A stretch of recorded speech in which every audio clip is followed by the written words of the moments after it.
Continuing on. So this is the book of Jeremiah 51 verse 35. Once again, the violence done to me and to my flesh be upon Babylon, shall the inhabitants of Zion say, and my blood be upon the inhabitants of Chaldea, shall Jerusalem say. And that's nothing more retribution. That's what we're calling for even right now. Like when we teach the word of the Lord, of course, we also post that as well. We post that eventually that Esau is going to receive for the wrong that which he has done. We quote scriptures like Galatians 6:7, Colossians 3:25, and as well as I want to read this as well, just to tag along with what I just read. This is 2 Thessalonians 1 and verse 6, seeing it is a righteous thing with the Most High to recompense tribulation to them that trouble you. So Esau has to get ready, whether he wants to or not, for that big payback, as my guy James Brown put it, the most hardworking man in show business. So this is Jeremiah 51, verse 36. Therefore, thus saith the Lord, behold, I will plead thy cause. In other words, the Lord is going to what? Let's look up this word here. It doesn't mean that the Lord is going to beg. I don't mean that. What it's talking about is that the Lord is going to punish. The Lord is going to punish. Let's see if that word is there. Shapatyam. The word should be shapatyam. Oh, Ra'ab. Okay. Ra'ab.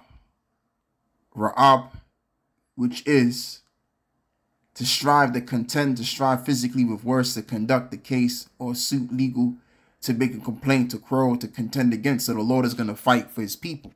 So yeah, as it is written, that the Lord will bring about what? Retribution. That's what that's talking about. That scripture in Jeremiah 51 and verse 35. And therefore, thus saith the Lord, behold, I will plead thy cause and take vengeance for thee once again, and I will dry up her seed and make her springs dry, and Babylon shall become heaps, a dwelling place for dragons once again, those serpent-like creatures, and an astonishment, and an hissing without an inhabitant. And they shall roar together like lions, and they shall yell as lions' whelps.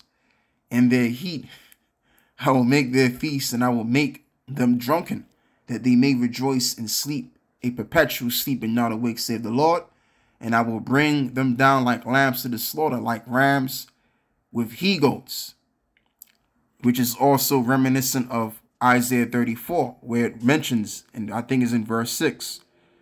Let's go back to Isaiah 34, and let's read that again.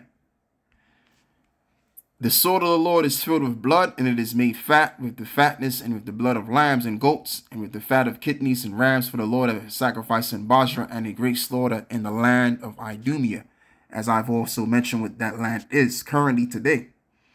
All right, and what the lambs and goats represent. So that's what Jeremiah, 51, and what was I reading at? I think I was reading in 36, verse 36.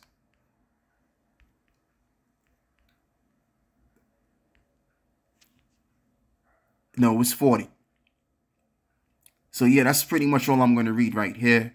And with that, I want to give all of the praises and the glory to the Most High and His Son, Yahweh, Ba'ashem, Yahweh Shai, Ba'ashem, Rakah, Quadash. And double honors to the apostles that told me what I know today, or taught us what we know today as a whole.